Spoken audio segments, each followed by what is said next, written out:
নমস্কাৰ বন্ধু বান্ধৱীসকল, আজি এই বিশেষ ভিডিঅ'টোৰ যোগেদি আমি জানিম 17 ফেব্ৰুৱাৰীত হ'ব লগা সূৰ্যগ্ৰহণৰ ফলত ৰাশিৰ ওপৰত কি প্ৰভাৱ পৰিবলৈ গৈ আছে। এই গ্ৰহণ শুভ হ'ব নে অশুভ হ'ব, কোন ৰাশিৰ লোকে সাৱধানতা অৱলম্বন কৰি চলিব লাগিব। ভিডিঅ'টো শেষলৈকে চাব, কাৰণ শেষত মই এটা গুৰুত্বপূৰ্ণ প্ৰতিকাৰৰ কথা জনাম। যি ৰাশিৰ লোকসকলৰ সাৱধান হ'বলগীয়া থাকিব তেওঁলোকে এই প্ৰতিকাৰটো নিশ্চয় কৰিব লাগিব। আহক তেনেহ'লে আমি বেছি দেৰি নকৰি সুন্দৰভাৱে জানি লওঁ। যদি ভিডিঅ'টো ভাল লাগে লাইক এটা কৰি আমাৰ মনোবল বঢ়াব আৰু আপোনালোকৰ বন্ধুবৰ্গৰ লগত শ্বেয়াৰ কৰি তেওঁলোককো উপকৃত কৰিব। পোনপ্ৰথমতে আমি জানি ল'ব লাগিব 17 ফেব্ৰুৱাৰীত যি সূৰ্যগ্ৰহণ হ'ব তাৰ বিশেষ তথ্য। এই সূৰ্য গ্ৰহণটো কুম্ভ ৰাশিত সংঘটিত ঘটিব। এইটো এটা বছৰেকীয়া সূৰ্যগ্ৰহণ। গ্ৰহণৰ প্ৰভাৱ সাধাৰণতে 3 মাহৰ পৰা 6 মাহলৈকে থাকে।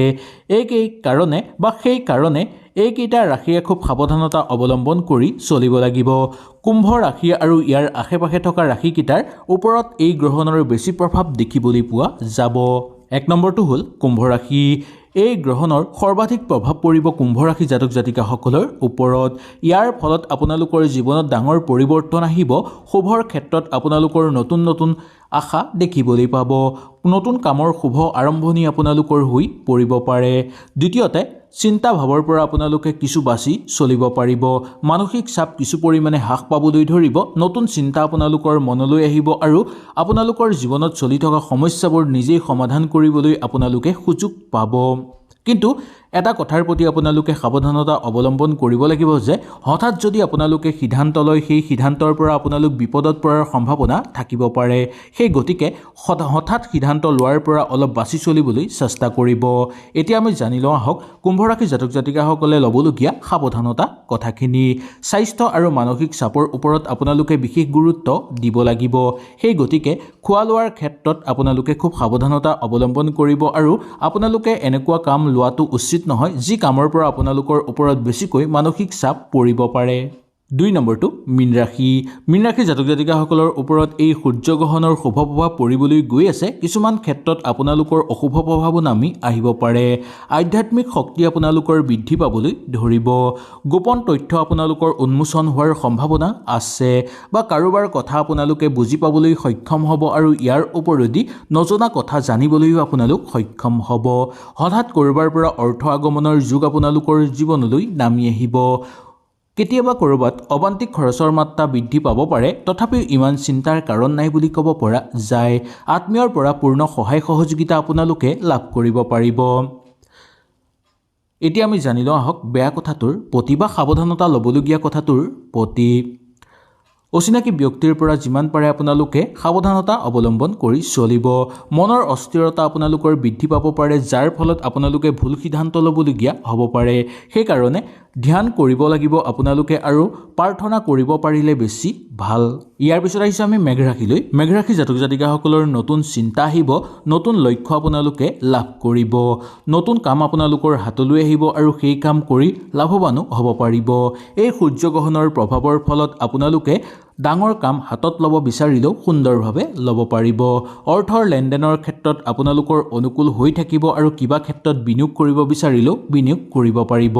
আহক আমি ল'বলগীয়া সাৱধানতাৰ কথাখিনিও সুন্দৰভাৱে জানি লওঁ। বন্ধুবৰ্গৰ লগত থাকোঁতে অলপ সাৱধান হৈ চলিবলৈ চেষ্টা কৰিব। বন্ধুবৰ্গই যাতে অবান্তিক খৰচৰ মাত্ৰা বঢ়াই তুলিব নোৱাৰে বা বিপথে পৰিচালিত কৰিব নোৱাৰে তাৰ প্ৰতি লক্ষ্য ৰাখিব। সমাজত ভুল বুজাবুজি হোৱাৰ সম্ভাৱনা কিন্তু আপোনালোকৰ দেখিবলৈ পোৱা যাব পাৰে। কথা কোৱাৰ আগতেই আপোনালোকে দুবাৰ ভবাটো অত্যন্ত দৰকাৰ। ইয়াৰ পিছত আহিছোঁ আমি বৃষ ৰাশিলৈ। বৃষ ৰাশি জাতক জাতিকাসকলৰ কৰ্মক্ষেত্ৰত শুভ পৰিৱৰ্তন দেখিবলৈ পোৱা যাব। নতুন কৰ্ম আপোনালোকৰ হাতলৈ আহিব। নতুন সুযোগ আপোনালোকৰ হাতলৈ অহাৰ যোগ দেখিবলৈ পোৱা যায়। কৰ্মক্ষেত্ৰত নিজৰ মান যশ বৃদ্ধি পাবলৈ ধৰিব। সামাজিক ক্ষেত্ৰত আপোনালোকৰ সন্মান লাভৰ প্ৰবল সম্ভাৱনা দেখিবলৈ পাব। ঘৰ পৰিয়ালৰ ক্ষেত্ৰত সমৃদ্ধি বৃদ্ধি পাবলৈ ধৰিব। নতুনকৈ কিবা কৰ্ম আৰম্ভ কৰিব বিচাৰিলে আপোনালোকে কৰিব পাৰিব। উচ্চপদস্থ ব্যক্তিৰ লগত সংঘাত লগাৰ কিন্তু সম্ভাৱনা আপোনালোকৰ দেখিবলৈ পোৱা যাব পাৰে। সেইকাৰণে ডাঙৰ মানুহক কথা বতৰা কওঁতে অলপ আপোনালোক সংযম হ'ব লাগিব।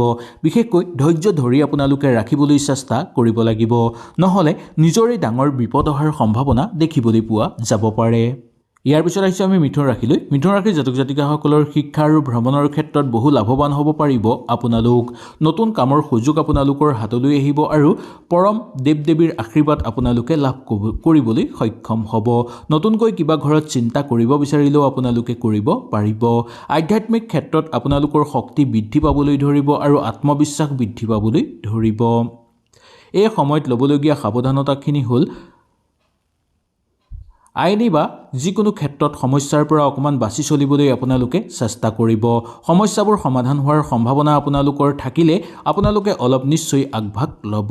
ডাঙৰ সিদ্ধান্ত গ্ৰহণ কৰাৰ পৰা আপোনালোকে বিৰত থকাটোৱেই মংগলময়। যদি কিবা কাৰণত ডাঙৰ সিদ্ধান্ত গ্ৰহণ কৰিব লগা হয় তেনেহ'লে ঘৰৰ মানুহ নাইবা গুৰুস্থানীয় ব্যক্তিৰ লগত ভালদৰে পৰামৰ্শ কৰিব। ইয়াৰ পিছত আহিছোঁ আমি কৰ্কট ৰাশিলৈ। কৰ্কট ৰাশিৰ জাতক জাতিকাসকলৰ অতিৰিক্ত খৰচ আপোনালোকৰ কমিবলৈ ধৰিব। নতুন নতুন সুযোগ সুবিধা আপোনালোকৰ ঘৰলৈ আহিবলৈ ধৰিব। হঠাৎ অৰ্থলাভৰ আপোনালোকৰ ঘৰত দেখিবলৈ পোৱা যায় যোগ। কিন্তু অবান্তিক খৰচৰ মাত্ৰ আপোনালোকৰ বৃদ্ধি পাব পাৰে, সেই গতিকে অবান্তিক খৰচ আপোনালোকে নকৰিব। মাহৰ শেষৰ ফাললৈ বা শেষৰ ভাগলৈ আপোনালোকৰ অৰ্থনৈতিক চিন্তাহাৰ সম্ভাৱনাও দেখিবলৈ পোৱা যাব পাৰে। কাম কাজত আপোনালোকৰ মন বহিবলৈ ধৰিব। নতুন কাম কৰি আপোনালোকে আনন্দিত অনুভৱ কৰিব পাৰিব। ক'ৰবাৰ পৰা বা আপোনালোকে ওচৰ চুবুৰীয়া বা আত্মীয়ৰ পৰা সুসংবাদ লাভ কৰিবলৈও সক্ষম হ'ব। ইয়াৰ পিছত আহিছোঁ আমি সিংহ ৰাশিলৈ। সিংহ ৰাশি জাতক জাতিকাসকলৰ এই সূৰ্যগ্ৰহণৰ প্ৰভাৱৰ ফলত আপোনালোকৰ আত্মবিশ্বাস বৃদ্ধি পাবলৈ ধৰিব। কিবা পৰীক্ষাৰ কাৰণে যদি আপোনালোকে সাজু হৈ আছিল সেই পৰীক্ষাত ভাল ফল দেখুৱাব পাৰিব। কৰ্মক্ষেত্ৰত মান যশ বৃদ্ধি পাবলৈ ধৰিব। আপোনালোকৰ ওচৰ চুবুৰীয়াৰ লগত সুন্দৰভাৱে মিলি চলিব লাগিব। কিন্তু ঘৰৰ ক্ষেত্ৰত আপোনালোকৰ সম্পৰ্ক ভুল বুজাবুজি হ'ব পাৰে। অহংকাৰ এৰি চলিবলৈ আপোনালোকে চেষ্টা কৰিব আৰু জেদ ভাৱ আপোনালোকে যিমান পাৰে এৰি চলিবলৈ চেষ্টা কৰিব। নহ'লে আপোনালোকৰ ঘৰত বহু বেছি ডাঙৰ কণ্ডল হ'ব পাৰে বা বহু বেছি ডাঙৰ ভুল বুজাবুজি হোৱাৰ সম্ভাৱনা থাকি যাব। ইয়াৰ পিছত আহিছোঁ আমি কন্যা ৰাশিলৈ। কন্যা ৰাশিৰ জাতক জাতিকাসকলৰ এই সূৰ্যগ্ৰহণৰ প্ৰভাৱৰ ফলত আপোনালোকৰ কৰ্মক্ষেত্ৰত নতুন সুযোগ নামি আহিব। কৰ্মক্ষেত্ৰত নিজকে প্ৰতিষ্ঠিত কৰি তুলিব পাৰিব। ঘৰ পৰিয়ালৰ ক্ষেত্ৰত অনুকূল প্ৰভাৱ দেখিবলৈ পোৱা যাব। আত্মীয়ৰ পৰা সুসম্পৰ্ক লাভ কৰিবলৈ আপোনালোক সক্ষম হ'ব। কৰ্মজীৱনৰ লগত চলি থকা সমস্যাবোৰ সমাপ্ত হৈ পৰিব আৰু কৰ্মজীৱনৰ লগত থকা সহযোগীৰ পৰা পূৰ্ণ সহযোগিতা আপোনালোকে লাভ কৰিব পাৰিব। ল'বলগীয়া সাৱধানতাটো হ'ল স্বাস্থ্যৰ প্ৰতি একেবাৰে আপোনালোকে অৱহেলা নকৰিব। বিশেষকৈ খোৱা লোৱাৰ ক্ষেত্ৰত খুব সাৱধানতা অৱলম্বন কৰি চলিব লাগিব। নিয়মিত আহাৰ আপোনালোকে খাব আৰু নিয়মিত ব্যায়াম কৰিবলৈ চেষ্টা কৰিব। নহবা স্বাস্থ্যৰ বিশেষভাৱে অৱনতি ঘটাৰ সম্ভাৱনা দেখিবলৈ পোৱা যাব পাৰে। ইয়াৰ পিছত আহিছোঁ আমি তুলা ৰাশিলৈ। তুলা ৰাশিৰ জাতক জাতিকাসকলৰ এই সূৰ্যগ্ৰহণৰ প্ৰভাৱৰ ফলত আপোনালোকৰ স্মৃতিশক্তি বৃদ্ধি পাবলৈ ধৰিব বা স্মৃতিশক্তি বৃদ্ধি পাবলৈ ধৰিব। কৰণীয় কাম কৰি আপোনালোকে সম্পূৰ্ণ কৰিব পাৰিব আৰু জীৱনৰ নতুন সুযোগ লাভ কৰিব পাৰিব। নিবনুৱাসকলৰ কাৰণে কৰ্মপ্ৰাপ্তিৰ যুগ নামি আহিব আৰু নতুন কৰ্ম পাই আপোনালোক আনন্দিত অনুভৱ কৰাৰ যুগ দেখিবলৈ পোৱা যাব। মনৰ কথা আপোনালোকে কৈ আনন্দিত অনুভৱ কৰিব পাৰিব। প্ৰেমৰ ক্ষেত্ৰত ভুল সিদ্ধান্ত ল'বলগীয়া আপোনালোকৰ হ'ব পাৰে, সেইকাৰণে প্ৰেমৰ ক্ষেত্ৰত খুব সাৱধানতা অৱলম্বন কৰি চলিব লাগিব। ইয়াৰ ফলত আপোনালোকৰ প্ৰেম বিচ্ছেদ হ'ব পাৰে বা প্ৰেমৰ ক্ষেত্ৰত দূৰত্ব বৃদ্ধি পাবলৈ ধৰিব পাৰে। ইয়াৰ পিছত আহিছোঁ আমি বৃশ্চিক ৰাশিলৈ। বৃশ্চিক ৰাশিৰ জাতক জাতিকাসকলৰ গোপনে যদি কিবা কাম কৰি আছে তাৰ পৰা আপোনালোকে প্ৰচুৰ পৰিমাণে লাভৱান হ'ব পাৰিব।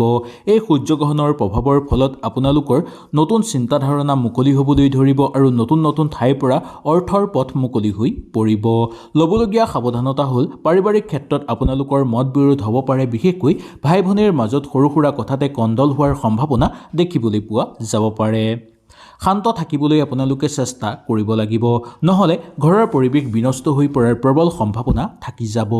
ইয়াৰ পিছত আহিছোঁ আমি ধনু ৰাশিলৈ। ধনু ৰাশিৰ জাতক জাতিকাসকলৰ এই সূৰ্যগ্ৰহণৰ প্ৰভাৱৰ ফলত নতুন যোগাযোগৰ বাট মুকলি হৈ পৰিব।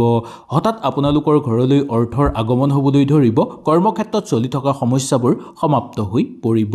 পৰিয়ালবৰ্গৰ লগত সময় অতিবাহিত কৰি আনন্দিত অনুভৱ কৰিব আৰু ঘৰৰ পৰিৱেশো সুপ্ৰবৃত্ত হৈ পৰিব পাৰে। কিন্তু বন্ধুবৰ্গৰ লগতেই হওক বা কোনো অচিনাকি ব্যক্তিৰ লগত কথা বতৰা পাতোঁতে খুব সাৱধানতা অৱলম্বন কৰিব লাগিব, কাৰণ ভুল বুজাবুজি হোৱাৰ সম্ভাৱনা দেখিবলৈ পোৱা যায়। সৰল ভাষাত আপোনালোকে কথা পাতিবলৈ চেষ্টা কৰিব, তেতিয়াহে সকলোবোৰ সমাধান কৰি আপোনালোকে ল'ব পাৰিব। ইয়াৰ পিছত আহিছোঁ আমি মকৰ ৰাশিলৈ। মকৰ ৰাশিৰ জাতক জাতিকাসকলৰ এই সূৰ্যগ্ৰহণৰ ফলত আপোনালোকৰ শুভ প্ৰভাৱ পৰিবলৈ গৈ আছে আৰু এটা ক্ষেত্ৰত আপোনালোকৰ বেয়া প্ৰভাৱ পৰিবলৈ ধৰিব পাৰে। ধন সঞ্চয়ৰ ক্ষেত্ৰত আপোনালোকৰ নতুন বাট আহিবলৈ ধৰিব, লগতে ধন প্ৰচুৰ পৰিমাণে ঘৰত সঞ্চয় কৰি ৰাখিব পাৰিব। সম্পৰ্কৰ ক্ষেত্ৰত আপোনালোকে সচেতনতা অৱলম্বন কৰি চলিলে সুন্দৰভাৱে আপোনালোকে দিনবোৰ অতিবাহিত কৰিব পাৰিব। কিছুমান ক্ষেত্ৰত আপোনালোকে অলপ সাৱধানতা অৱলম্বন কৰি চলিব লাগিব। বিয়া বাৰুৰ ক্ষেত্ৰত আপোনালোকে যদি কথা বতৰা পাতিছে বা আগভাগ লৈছে তেনে ক্ষেত্ৰত অলপ চাই বুজি ল'ব। ডাঙৰ মানুহৰ লগত বিশেষভাৱে পৰামৰ্শ ল'ব। প্ৰেমৰ ক্ষেত্ৰত অনুকূল থাকিব আৰু পুৰণি প্ৰেম আপোনালোকৰ জীৱনলৈ ঘূৰি অহাৰ সম্ভাৱনা দেখিবলৈ পোৱা যাব পাৰে। এই সময়ত ডাঙৰ ইনভেষ্টমেণ্ট আপোনালোকে নকৰাটোৱেই মংগলময়। এতিয়া আমি জানি লওঁ আহক সূৰ্যগ্ৰহণৰ সময়ত কৰিবলগীয়া কিছুমান কামৰ কথা আৰু কি কাম আমি ভুলতো কৰিব নালাগে। গ্ৰহণৰ দিনা মহাদেৱ বা সূৰ্যদেৱৰ নাম জপ কৰিলে আপোনালোকৰ সকলো পাপ ধ্বংস হৈ পৰিব। ঘৰত সুখ সমৃদ্ধি বৃদ্ধি পাবলৈ ধৰিব। নতুন নতুন আপোনালোকে চিন্তা চৰ্চা লাভ কৰিব পাৰিব। দান পুণ্য এইদিনা আপোনালোকে সুন্দৰভাৱে কৰিব পাৰে। এইদিনা যদি আপোনালোকে দান পুণ্য কৰে তেনেহ'লে মহাদেৱ সন্তুষ্ট হৈ পৰিব আৰু সাক্ষাৎ আহি আপোনালোকৰ ঘৰত স্থায়ীভাৱে বাস কৰিবলৈ ধৰিব। ইয়াৰ ফলত আপোনালোকৰ সকলো মনৰ আশা পূৰ্ণ হৈ পৰিব।